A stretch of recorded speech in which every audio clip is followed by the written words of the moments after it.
Hi, this is Brad Linder with Liliputing, and this is the Asus Zenbook UX305. It's a thin, light, and affordable laptop. It measures about 0.5 inches thick, weighs about 2.6 pounds, has an all-metal case with a sort of brushed aluminum finish here. It's a fanless design, so there's no noisy moving parts on the inside, just the speakers down here at the bottom, and sells for $699. Now, there are a lot of thin and light machines that sell for significantly more than this that have more powerful processors. This model has an Intel Core M Broadwell processor. It's a 4.5 watt chip, similar to what you would expect from something like an Intel Atom processor, but much better performance, especially with graphics performance.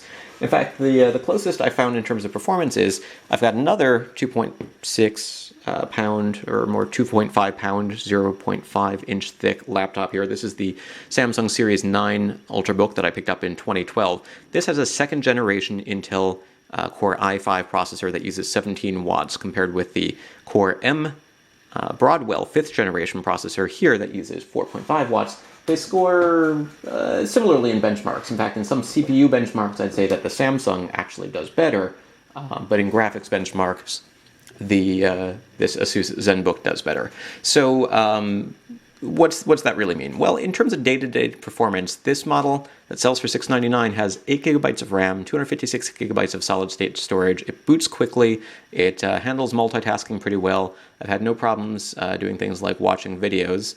In fact, let's go ahead and open up a couple of YouTube videos here.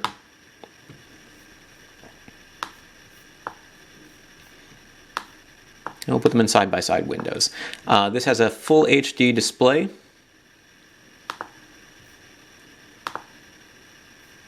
And you can see we're watching two videos simultaneously. Let's switch them up to 720p.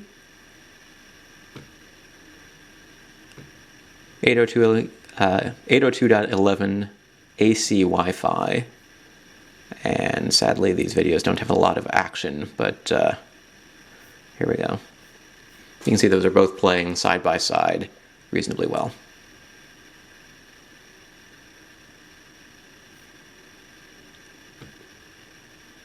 Let's get to the point where there's actually a little more happening. There we go. Go full screen. So videos work pretty well. So for most day-to-day tasks, it works nicely. One problem that I have noticed is that from time to time, it's not happening right now, but from time to time, I have had the display driver crash on me. And that's happened when I'm surfing the web or doing other activities, watching videos. It doesn't happen all the time, but it does happen enough to be worth noting. In terms of design and finish, this definitely feels like a premium machine with everything except the backlit keyboard that you might expect. In terms of performance, it's not going to be as fast as something like the Dell XPS 13, which has a Core i3 or faster Broadwell processor. You can find benchmark comparisons at Liliputing.com. That Dell model does sell for $100 more, but has a backlit keyboard. They get similar battery life. I'd say that while the promise with this model is that you would get around 10 hours of battery life. In practice, I get closer to 7 pretty consistently. It probably depends on what it is that you're using the machine to do. I've used it a lot for work, which means opening up maybe a dozen browser tabs at once, composing documents, writing blog posts. I am a blogger. I've tried a couple of other things. We've seen video playback here. Let's go ahead and try a little gaming. I'm going to plug in a mouse while I do this. It has 3 USB 3.0 ports, and first I'm going to play a game that should actually work really nicely. Doesn't have, very seriously heavy system requirements, but it's nice to know it works. Let's brighten the screen a little bit here, and continue the game.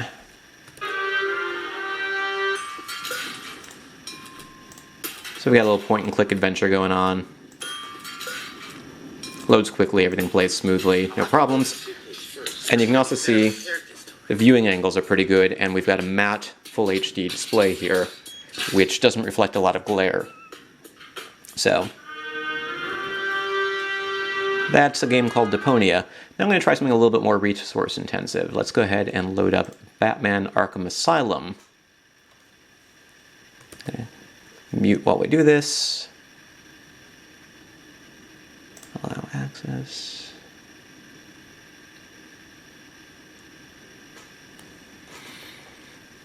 Now it does have a fairly small charging cable, so this is it's not a USB cable or something like you would take with a phone, but it's not much larger than a phone charging cable. So if 7 hours of runtime is not enough for you, it's nice to know that that's an option. And while this game is loading, let's take a quick look also at the SD card slot, something else I wanted to show you here on the side. It's nice that it has a full-size SD card slot, but you will notice that the card sticks out quite a bit. So we've got plenty of built-in storage here, but you can use removable storage. You probably just don't want to leave that card in there when you're not using it. Okay, so now we've got Batman Arkham Asylum, and in this situation, let's go ahead and bring a little audio up, you'll notice that it's sort of jerky, sort of stops and starts a little bit here, and I'm having a hard time controlling the mouse. So while it does have similar graphics technology to that Dell XPS 13 with a Broadwell processor, I found that games like this, the frame rate is really just too low to be playable. So less graphically intense games, forget how loud that is. Less graphically intense games like Deponia, no problem. Heavier games like Batman Arkham Asylum, it's a little bit problematic. Also, I've kind of forgotten the controlling scheme for this game because I don't play it very often. Okay, space, double tap, evade direction.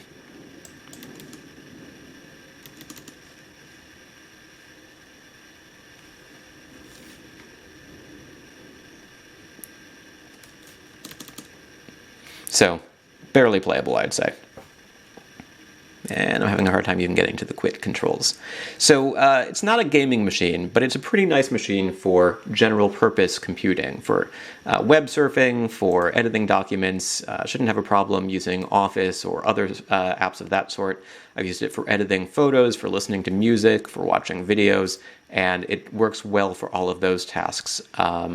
It's just not really going to be up for bleeding edge gaming type activities.